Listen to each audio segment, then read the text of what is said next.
Why are South Carolina fans crashing out over a simple opinion on a potential player jumping into the portal?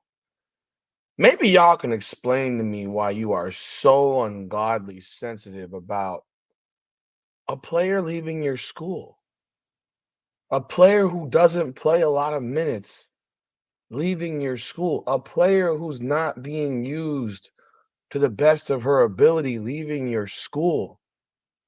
Why are you so butthurt and emotional and crashing out with some of the comments that I've read on my post, my video on MiLaysia Fulwiley, lashing out at Coach Don Staley,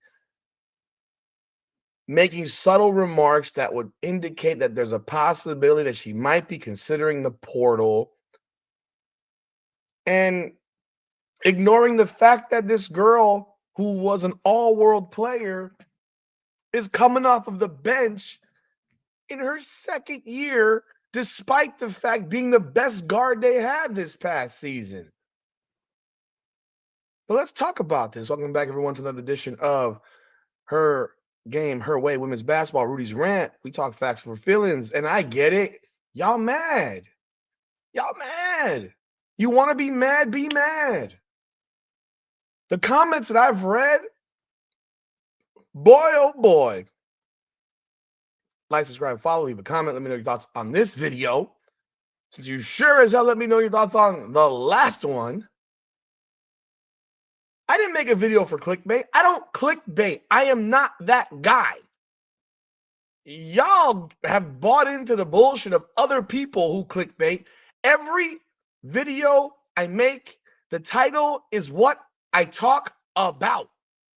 I don't say, oh my God, MiLaysia Fulwiley did X, Y, and Z, and then make a title that has nothing to do with it. Or make a title that says MiLaysia Fulwiley did X, Y, and Z, and then the video has nothing to do with her. And I see that shit all the time from all kinds of people on doing podcasts. But let me give you my resume. I coached. I covered. I know basketball. Whether you think I'm a fat ass or not at 47, I don't give a shit. But I coached and I covered and I got 60 some odd players to college from my 17U travel team over a 6-year period. I know what I'm watching. And I know that Tania Latson going to South Carolina has an impact on the future of MiLaysia Fulwiley. I don't believe that Dawn Staley is going to run 3, 5, 10 and under guards on the court at once. That means one of them is going to come off the bench, and it's not going to be Tania Latson.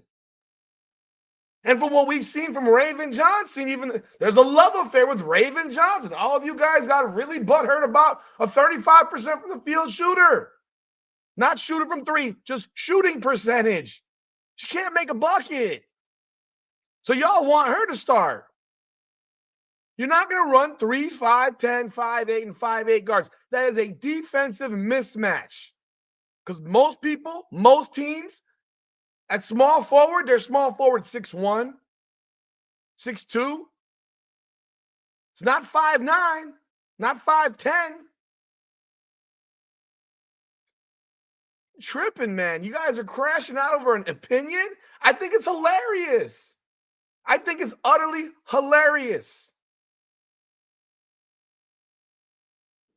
I got people reminding me that, oh, last year, people forgot that in 2024, South Carolina beat UConn and Camila Cardoso didn't play.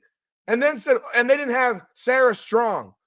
They also didn't have AZ Fudd. Do you realize that AZ Fudd and Sarah Strong were over almost 50 points combined in that game? That matters. And you didn't have Ashlyn Watkins. Yeah, I guess she could have made a slight difference in rebounding and prevented South Carolina from getting beaten by 30.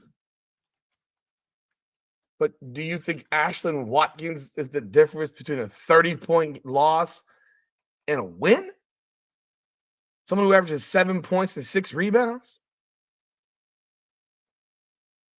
The UConn team this year was better than the UConn team last year. Allow me to refresh your memory. KK Arnold started on that UConn team. KK Arnold this season, she barely played. I know you don't know that because you only focus on your South Carolina Gamecocks.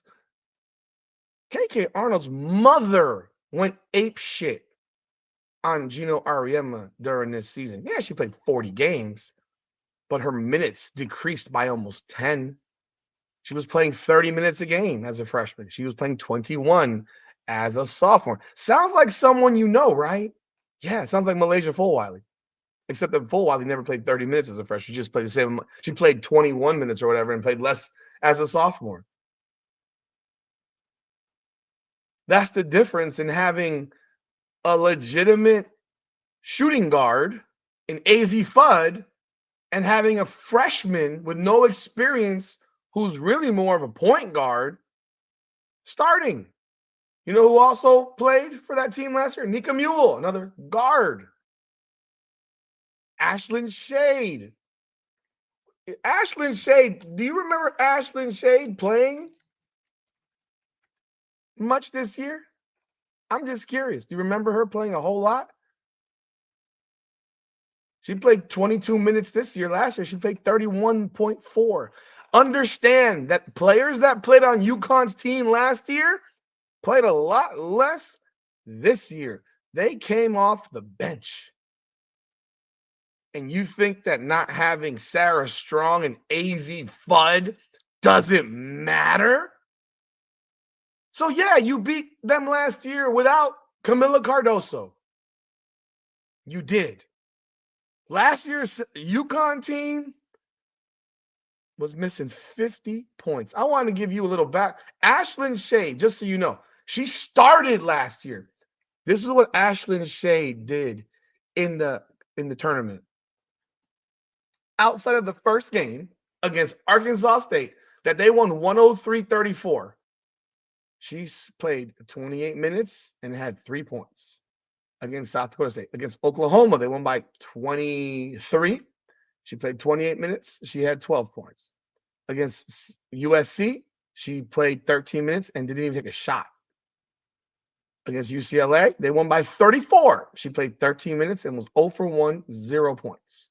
And against South Carolina, she played 20 minutes, 1 for 3, 4 points.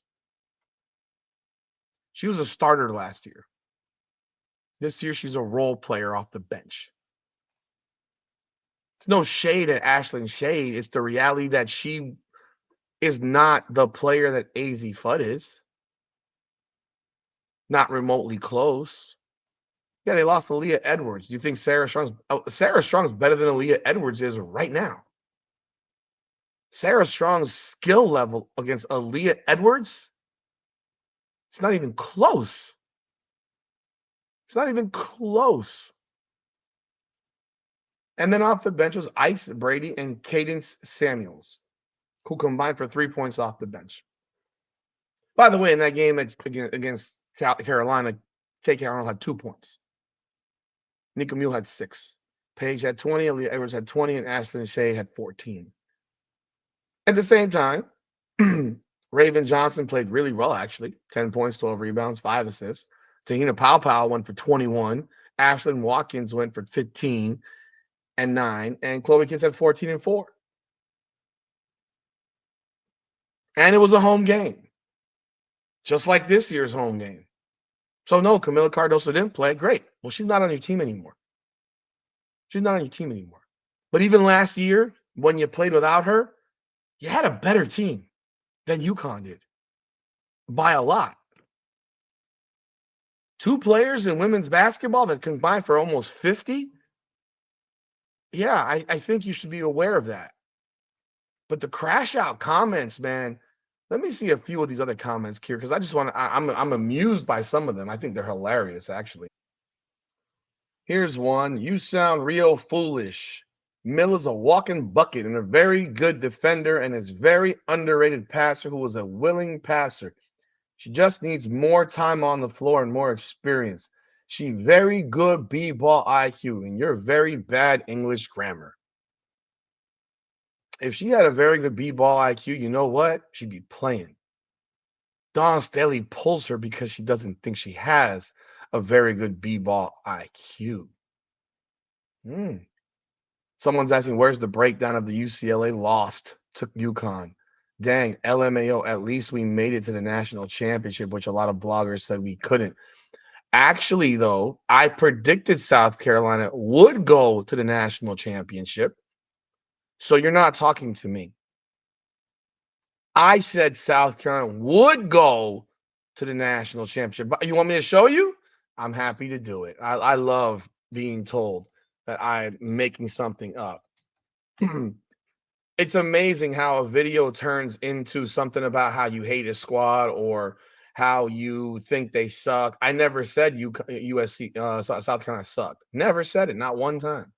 Never came out of my mouth. I said this particular matchup was a terrible one for them. And this video was about MiLaysia Fulwiley basically dogging her coach out and talking about what she needs to do to make the best for her best decision for her. But let's take a look at this. Let's take a look. I will share it with you. I need to find the women's bracket because, of course, like every normal person, I do men brackets and women's brackets. Challenge. Okay. I picked UCLA win the national championship. I'm forthright about that. You can take a look at my Final Four. This is my Final Four.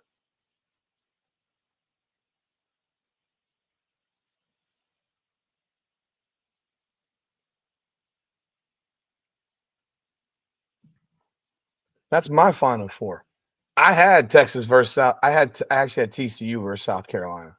Full disclosure. I said TCU would get out of this bracket. See, I said my pick was TCU. South Carolina, Texas. I picked South Carolina to go to the national championship. This was I didn't pick Texas, obviously. I had UCLA, UConn in the Final Four. I had UCLA winning. I had UCLA playing South Carolina, as you see right here. UCLA. My actual final score number was how many points will be scored in the Final Four in the championship? 135. It was 141. Pretty close, actually. But I did pick UCLA, and I admit it. But I did pick South Carolina to get there. So, yeah, I'm not the person you're talking about when you're crashing out about at least you got there. I never said you wouldn't get there.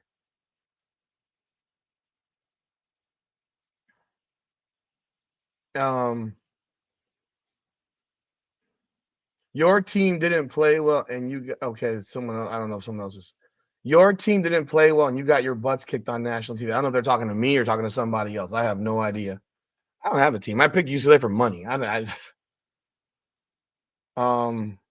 Here we go. You're wrong. Her defense will earn her a spot in the WNBA. Remember, she stripped Clark 3 times and had Clark afraid to put the ball on the floor. I presume this guy's talking about Raven Johnson. Caitlin Clark had 41 points on Raven Johnson when she was a freshman, just so you know. Caitlin Clark had 41 points in that Final Four game. Caitlin Clark had 30 in the championship game. Okay. Yeah. I'm just trying to start something. Where are the facts? Someone transferring is my opinion. The statements she made to the public media, to the national media, or local media are facts. She made those statements. I didn't make them up. Here, South Carolina point guards Raven Johnson and Papa are awesome players. They both will be in the WNBA, and you will be still hating on players showing no compassion when they have a bad game. Oh, God. Hello, same person. Hello, please stop being negative against South Carolina. They are awesome team. Yes, in the championship game, they lost bad, but they are still an awesome team. Dawn Staley and her staff will make the right adjustments so they can match up with other players. What? Did you actually watch the video? You did because you commented on it, but you didn't actually listen. I picked South Carolina to go to the national championship. You sound like the fucking LeBron fans. You sound like the LeBron fans who have a problem when someone says they don't find him to be the best player ever and have him at number 2 or 3 or 4, and you get emotionally hurt by that commentary.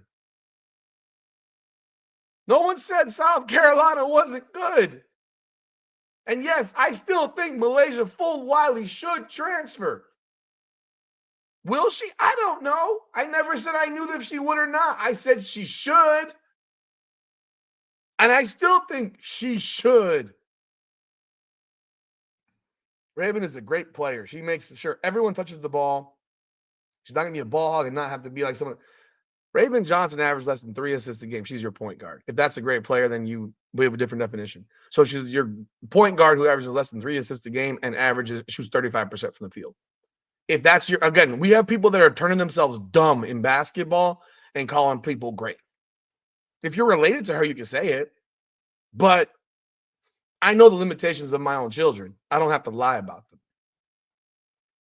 I know what my son does well on a basketball court. I know what he doesn't do well on a basketball court. I know what my other son does well on a football field. I know what he doesn't do well. See, I have logical thinking, and I know what it takes for a player to be elite. And I know that some people will never be at that level. Just because you won a high school national championship or a high school state championship, that's high school. There are lots of college women's basketball players that never see the WNBA. The WNBA is the hardest team league to get into. The hardest one, actually. It's the most cutthroat, in fact, because there's very limited spots. They don't have 15-man rosters. They have 12-man rosters. They only got 13 teams right now. They're going to have 16 in a couple of years. They'll have 15 next year. Still limited roster spots. It's the one league in which you might see all the first-round picks not in the league in 2 years, which is the case for one of the previous drafts of the last 5 years. There's not one player from that draft in the WNBA from the first round. It is a hard league to stay in. You need to change your description because it's not true. Clickbait. Okay, what's clickbait about? What's clickbait about my my description of she lights up Dawn Staley and is she portal bound ? What's clickbaity about it? It's a question. And she did light up Dawn Staley. You don't have to use your coach's name when you say we were unprepared. If you ever played sports and you were interviewed and said we were unprepared, who are you talking about? Your teammates? Yourself? No, you're talking about your coach. You're talking about your coach. And players every day have beef with coaches. They have beef with substitution patterns. They have beef with offensive play calls. They have beef with what defense you're running. There is always a question unless it works. The fact is South Carolina's game plan will work on almost everybody because of how they play the game, because of how they approach the game. They play hard. They play hard as shit. They're physical as hell. But they're not the most offensively gifted and skilled team. Problem is when you run into a team that's going to play just as hard as you, but has those offensive weapons and can be, despite your aggression, your physical play, the whole nine, they can still score on you. That's mentally defeating. That's what happened. And MiLaysia Fulwiley, they jumped into a game there. They were down 2 points and turned the ball over back times. And from that point on, she was done. She was done mentally. Dawn Staley yanked her out of the game, and they pursued to get their asses kicked. And any point that she scored in that game didn't really matter. They were getting blown out. A 14-point game turned into a 32-point game in 7 minutes, as Dawn Staley was having a temper tantrum on the sideline, which to most players, like, man, our coach gave up. Our coach gave up. because she had no answer to the question. The question was, how do we stop UConn? Don't know how. I don't know how to stop them because they're making shots that nothing we can do about, and they're doing it, and they're not even hitting threes. They're not even hitting threes.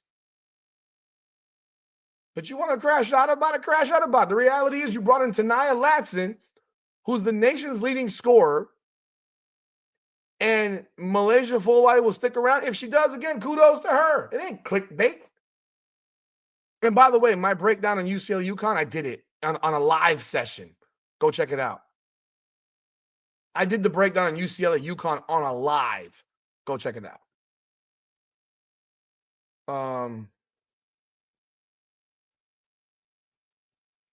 Call me crazy, but sometimes account for that they did not play their very best. Oh, I don't care.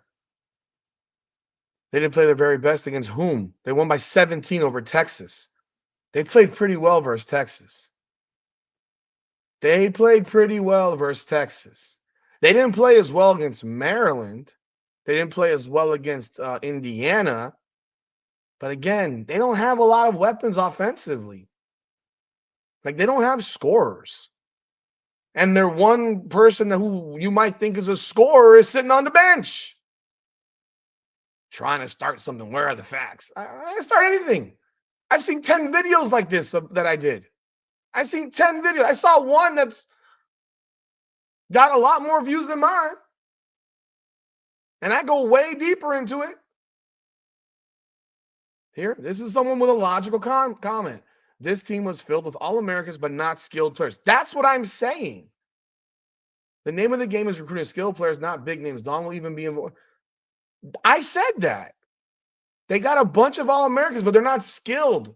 They're not skilled players. The rankings in women's basketball, you don't know how good they are, how legit they are. A girl could dominate high school basketball and not be that good. It might be her competition stinks, or it might be that she's bigger than everybody else. But now that she has someone who's just the same size as her, oh, reality check. I'm 6'4". I'm playing 6'1" girls, 5'8" girls, 5'10" girls. I'm scoring all day. Now I got to play a 6'4" girl or a 6'5" girl. And guess what? It ain't as easy to score for someone my size. Do I have the skills to do it? Not just the size. By the way, another person who wasn't on the team last year for UConn against South Carolina was Jana Al-Alfi, who's 6'5". They had 3 new starters on that team. Sarah Strong, AZ Fudd, and Jana Al-Alfi. They had 3 new starters. Or was it 4? They may have had 4. Who was their 5th? Because they didn't have Nika Mule. Who was their 5th starter?